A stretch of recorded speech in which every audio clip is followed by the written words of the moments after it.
आप सभी का स्वागत है आपके अपने channel chalk and duster academy में एक बार फिर से। और जैसे कि आप लोगों को मालूम है कि जेएनयू के जो पीजी है उसके जो है वो अभी रजिस्ट्रेशन चल रहे हैं। आप लोग जो है वो अपना रजिस्ट्रेशन पूरा कर रहे हैं। उसके जो डॉक्यूमेंट्स अपलोड करने की तारीख़ है वो 28 लास्ट है। आप अपने ऑफ़र लेटर में जो वो देख सकते हैं।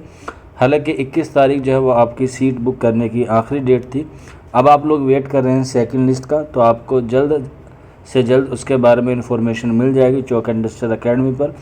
एक दो दिन में जो है वो आपकी सेकंड कट ऑफ भी जो है वो आ जाएगी। उसके बाद आपको सेम प्रोसेस करना होगा जैसे फर्स्ट मेरिट वाले बच्चों ने किया है।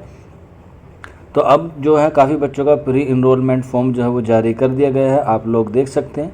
इससे नीचे हम नहीं कर इसमें नीचे पीडीएफ में हम आपको शेयर नहीं कर सकते क्योंकि उसमें कैंडिडेट की जो है वो काफ़ी पर्सनल इन्फॉर्मेशन जो है वो दी गई हैं। आप लोग जो है वो अपने प्री इनरोलमेंट फॉर्म में भी जो है वो उसको देख सकते हैं। तो आज का जो हमारा वीडियो है वो हम लोग बात करेंगे हॉस्टल को लेके कि कितने हॉस्टल हैं, किसको पहले मिलता है, उसके लिए आपको कितने पॉइंट्स होना ज़रूरी हैं, क्या दिल्ली वालों को मिलेगा या नहीं मिलेगा। तो सारी चीज़ों पे आज हम लोग इस पे जो है वो बात करेंगे। तो सबसे पहले मैं आपको क्लियर कर देता हूँ कि जो बच्चे दिल्ली के होंगे उनको जो है वो हॉस्टल नहीं मिलता है। जो आउट ऑफ स्टेशन होंगे या कह सकते हैं दिल्ली से बाहर के बच्चे होंगे उनको ही जो है वो हॉस्टल मिलता है। जेएनयू में दो तरीके से हॉस्टल मिलता है, एक पूरा प्रॉपर हॉस्टल होता है और एक डॉर्मेट्री होती है। डॉर्मेट्री का मतलब ये होता है कि एक हॉल होता है काफ़ी बड़ा, उसमें जो है वो 10-12 बच्चों को जो है वो रख दिया जाता है। और जो हॉस्टल होता है उसमें दो तरीके से मिलता है, एक होता है सिंगल रूम और एक होता है डबल रूम। सिंगल रूम जो है वो ज़्यादातर सीनियर बच्चों को यानी कि पीएचडी वालों के लिए अलॉटेड होता है। और जो डबल रूम होता है वो आप बीए, एमए, एमसीए या जो भी कोई कोर्स करते हैं उसमें भी जो है वो आपको मिल जाता है। और इसके अलावा जो बच्चे एडवांस के होते हैं या जो बच्चे सर्टिफिकेट के होते हैं उनको जो है वो हॉस्टल नहीं मिलता है, लेकिन वो बच्चे टीआर करा सकते हैं यानी कि थर्ड रेसिडेंस जो है वो करा सकते हैं अपने किसी दोस्त के ज़रिए से। तो आप लोग अगर सर्टिफिकेट में हैं तो आप टीआर करा सकते हैं, या किसी बच्चे का जो है वो जेएनयू में एडमिशन हो चुका है लेकिन उसे अभी हॉस्टल और डॉर्मेट्री दोनों ही नहीं मिले हैं तो वो टीआर करा के जो है वो रह सकता है जेएनयू के अंदर। उसका जो है वो सेम प्रोसेस होता है। आप लोगों को उसके बारे में अलग से वीडियो प्रोवाइड करा दूंगा, या फिर आप लोग हमारे व्हाट्सअप नंबर 9045220432 पर हमसे रब्ता करके उस बारे में जो है वो पूछ सकते हैं। इसके अलावा कितने पॉइंट चाहिए, तो आपको जेएनयू में हॉस्टल के लिए तकरीबन 11 पॉइंट चाहिए मैक्सिमम। जिसके 11 पॉइंट्स होते हैं उसको जो है वो सबसे पहले हॉस्टल मिल जाता है। अब ये 11 पॉइंट कैसे डिसाइड होते हैं, इसमें सबसे पहले आपकी देखी जाती है आपकी डिस्टेंस कितनी दूर है। दूसरा आपका देखा जाता है कि आपकी कैटेगरी कौन सी है, आप जनरल हैं, ओबीसी, एससी, एसटी हैं। इसके अलावा आपकी देखी जाती है रैंक जो आपके एंट्रेंस में आई है। इन तीनों चीज़ों को मद्देनज़र रखते हुए आपको पॉइंट्स बनते हैं। अब वो जो पॉइंट्स बनेंगे, जैसे मान के चलिए आपकी रैंक 5 है या आपकी रैंक 2 है या आपकी रैंक 3 है, तो आपको उसी हिसाब से जो है वो हॉस्टल जो है वो अलॉट कर दिया जाएगा। तो जिन बच्चों की टॉप 3 रैंक आती है और वो आउट ऑफ दिल्ली से होते हैं और उनकी जो कैटेगरी होती है चाहे ओबीसी हो, जनरल हो, एससी, एसटी हो, तो टॉप 3 वाले जो बच्चे होते हैं उनको ऑन द स्पॉट ही क्या मिल जाता है, हॉस्टल मिल जाता है। अब हॉस्टल दो तरह के से होते हैं, एक होता है बॉयज़ हॉस्टल, एक होता है गर्ल्स हॉस्टल। और कुछ हॉस्टल ऐसे हैं जिसमें गर्ल्स और बॉयज़ दोनों रहते हैं लेकिन उनकी जो विंग है वो अलग अलग होती है, बस डाइनिंग जो है वो सेम होती है। तो आपको जौन सा भी हॉस्टल मिलेगा वो आपको ऑन द स्पॉट मिल जाएगा।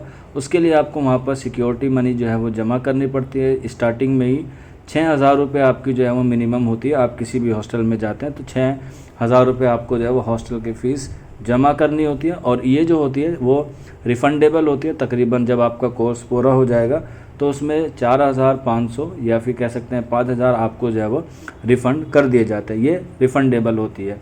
इसके अलावा जो काफ़ी सारे बच्चे जिनको 5 रैंक या 6 रैंक होती है उनको जो है वो डॉर्मेट्री अलॉट होती है। और फिर डॉर्मेट्री 1 या 2 महीने के बाद जब आपको हॉस्टल की सीट अवेलेबल होती है तो आपको जो है वो हॉस्टल मिल जाता है। कहने का मेरा मकसद ये है कि कोई भी बच्चा जेएनयू में जब एडमिशन लेता है तो उसको हॉस्टल मिल ही जाता है। हॉस्टल नहीं मिलता तो आपको डॉर्मेट्री मिल जाती है। थोड़ी सी मुश्किल होती है डॉर्मेट्री में, लेकिन जो है वो पढ़ने के लिए सफिशेंट होती है। इसके अलावा आपका मैस का बिल जितना भी होगा, जितना आप खाएंगे उतना जो है वो आपको पे करना होगा। और ये हॉस्टल आपको जो है वो आपके डॉक्यूमेंट वेरिफिकेशन के वक्त ही मिल जाएगा। आपकी डेट आ गई होगी, किसी की 5 आई है, किसी की 6 आई है, जो भी आपकी डेट आई है आपको आपके स्कूल में सारे डॉक्यूमेंट्स फ़ोटोकॉपी और ओरिजिनल लेके जो है वो पहुँच जाना है। वहीं पर जो है वो आपको हॉस्टल मिल जाएगा, चाहे साबरमती हो, कावेरी हो, चंद्रभागा हो, गंगा हो, सतलज हो, ब्रह्मपुत्र हो, तो काफ़ी सारे हॉस्टल हैं। आप लोग जो हैं वो इनकी फैसिलिटीज़ के बारे में जो है वो आप लोग जान भी सकते हैं। चौक एंड डिजिटल एकेडमी पर जो है वो काफ़ी वीडियोज़ जो हैं वो अवेलेबल है। आप लोग प्रीवियस वीडियो में या प्लेलिस्ट में जाकर जो है वो चेक कर सकते हैं कौन सा हॉस्टल बढ़िया है।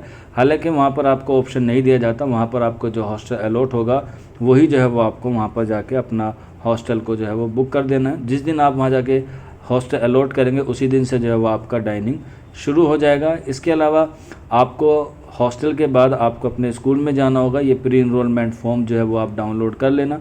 काफ़ी सारे बच्चे ये कह रहे थे कि सर प्री इनरोलमेंट में आपके डॉक्यूमेंट्स भी है, तो उसके लिए आपको वेट करना होगा। एक लिंक आता है, वो प्री इनरोलमेंट फॉर्म पूरा खुल के आ जाएगा। उसकी जो है वो आपको 5 कॉपीज़ ले जानी है, जिसमें एक आपको एडमिशन के वक्त हो जाएगी, एक आपका डॉक्यूमेंट वेरिफिकेशन वाले एडमिशन सेल रख लेगा, एक आपको अपने स्कूल में सबमिट करना होगा और एक आपको अपने हॉस्टल में सबमिट करना होगा और एक आपको अपने पास रखना होगा। इसके अलावा जब आप ये सारा प्रोसेस कर लेंगे तो इसके साथ आपका मॉनसून रजिस्ट्रेशन चलेगा, या कह सकते हैं मॉनसून सेमेस्टर का जो फॉर्म है वो शुरू होगा। वो कैसे भरना होता है, वो कहाँ आपको मिलेगा, कैसे उसकी आपको सारी प्रक्रिया करनी है, कौन कौन से सब्जेक्ट चुनने पड़ेंगे, कौन कौन से आपको कोड भरने पड़ेंगे, ये सारी चीज़ें जो मैं आपको अगली वीडियो में बताऊंगा।